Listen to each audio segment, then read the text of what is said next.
Setiap pohon itu punya masa yang berbeda untuk sampai bisa berbuah.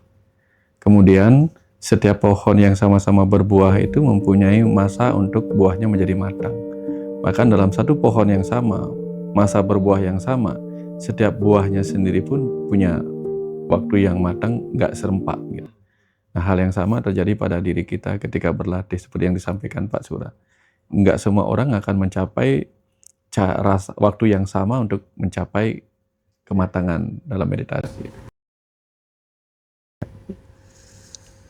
Gimana kalau sedang meditasi, pikiran yang timbul bukan pikiran yang kita inginkan, Pak Surah?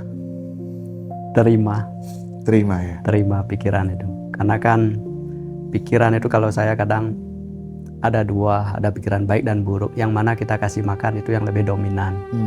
Kalau terus kita kasih makan pikirannya yang baik-baik terus, itu yang akan dominan. Nah, ketika pikiran muncul yang jelek, paling cepat sekali disadari. Ah, ini kurang bagus ini.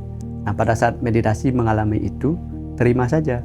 Dia kan bisa lepas, mungkin dalam beberapa menit aja sudah lepas dia. Oke, nah ini yang jawab harus Pak Wayan nih. Selamat siang Pak. Maaf, saya ingin bertanya gimana kalau saya tuh merasa seperti orang yang terbuang. Merasa kan beda dengan realita. Kalau hanya merasa, maka tinggal tidak merasa. Karena kenyataannya bukanlah seperti itu.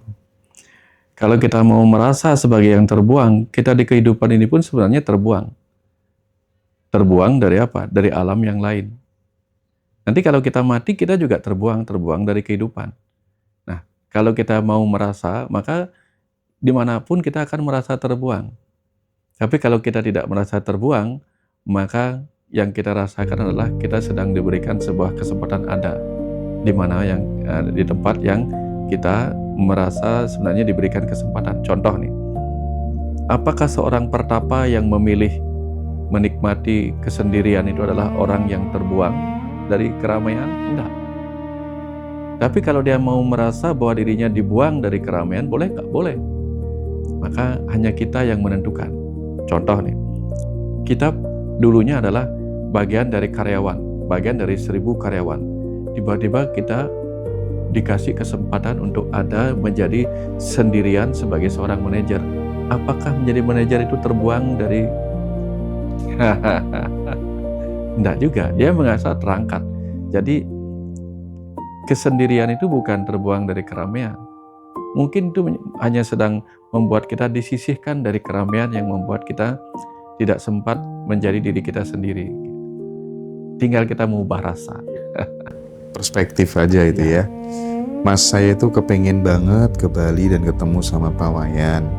Tapi ntar kalau misal sudah ketemu mau ngomong apa juga bingung gitu. Banyak yang kayak gitu kayaknya Pak ya. Dan Pak Wayan tuh welcome sekali kalau misalnya teman-teman mau main asal waktunya cocok gitu. Tapi kabarin dulu gitu ya.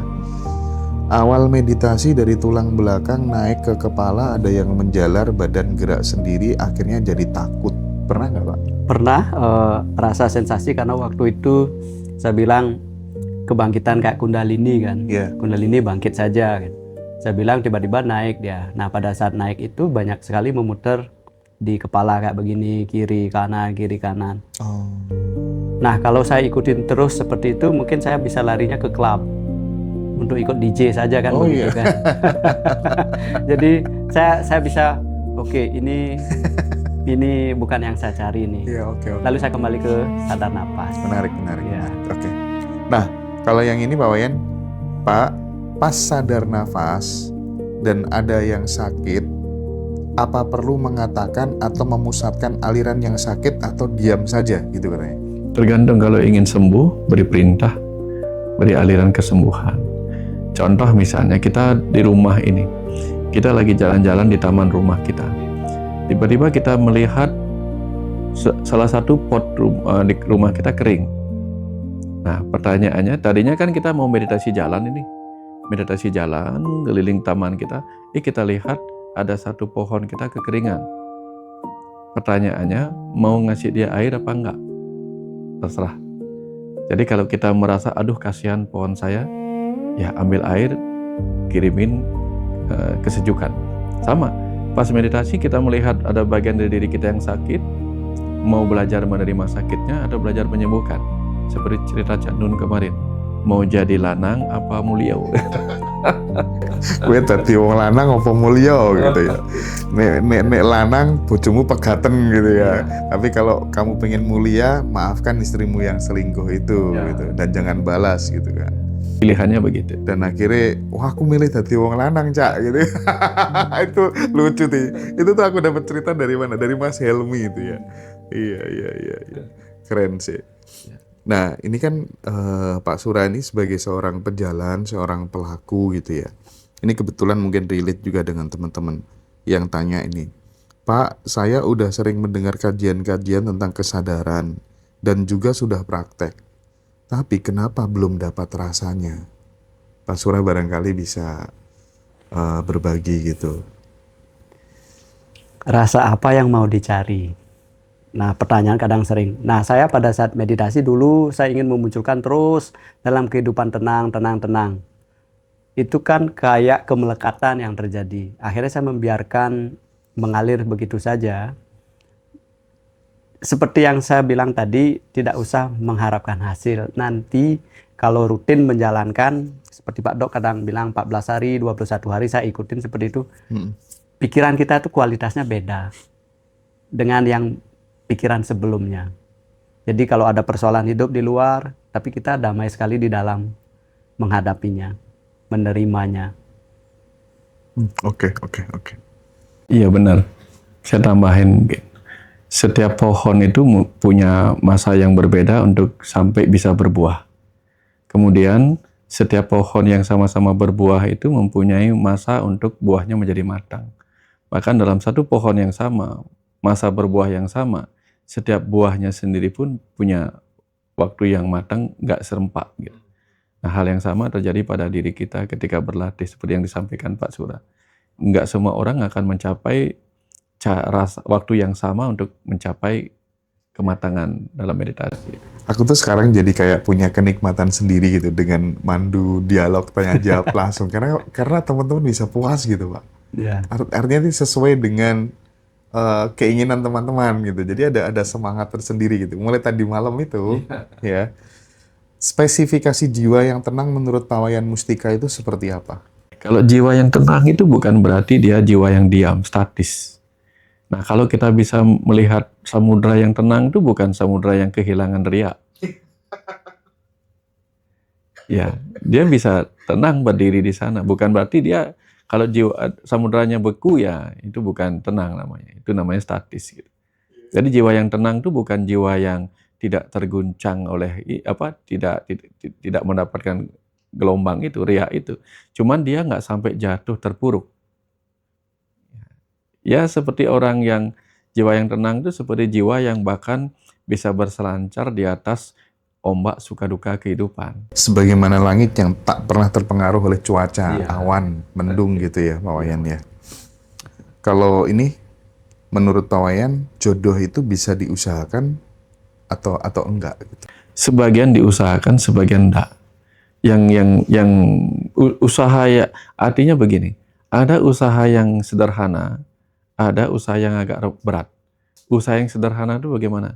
Cukup dengan keluar dan mengizinkan mata kita bertatapan dengan orang lain, kita akan ketemu. Salah satu cara untuk menemukan jodoh itu kan menggunakan panca indera, Mas Hendra. Panca indera itu apa? Izinkan mata kita melihat ke sekitar agar ketemu mata dengan jodoh kita. Atau kalau enggak, izinkan telinga kita mendengar suara-suara yang mungkin akan mempertemukan kita dengan jodoh kita. Atau izinkan aroma hidung kita menangkap aroma tubuh orang yang memang jodoh kita. Nah, kalau kita halangin misalnya dengan diam di rumah, kunci kamar, kira-kira jodoh ketemu enggak? Bahkan kalau jodoh datang ke rumah kita, tapi kita berdiam di kamar, nggak akan nyambung. Hanya dengan terbuka, baru akan bisa terkonek. Itu usaha, Mas Hendra. Apa perlu kita buka biro jodoh ya kali ya? Tapi saya pernah, ini menarik gini. Saya pernah mempertemukan jodoh ponaan saya. Udah pernah ceritakan dulu kan. Jadi Ponakan saya udah lama nggak ketemu, nggak dapat jodoh. Tak kasih A, B, C, nggak klik. Nah suatu ketika itu saya duduk di warung orang nih, warung makan gitu. Terus saking dia sudah berumur di atas 30-an, dia masih mencari jodoh juga. Terus saya bilang, oke, kalau kamu serius nggak kamu cari jodoh? Serius, oke, nanti kita lihat. Nanti akan ada lewat orang cewek. Kamu perhatiin.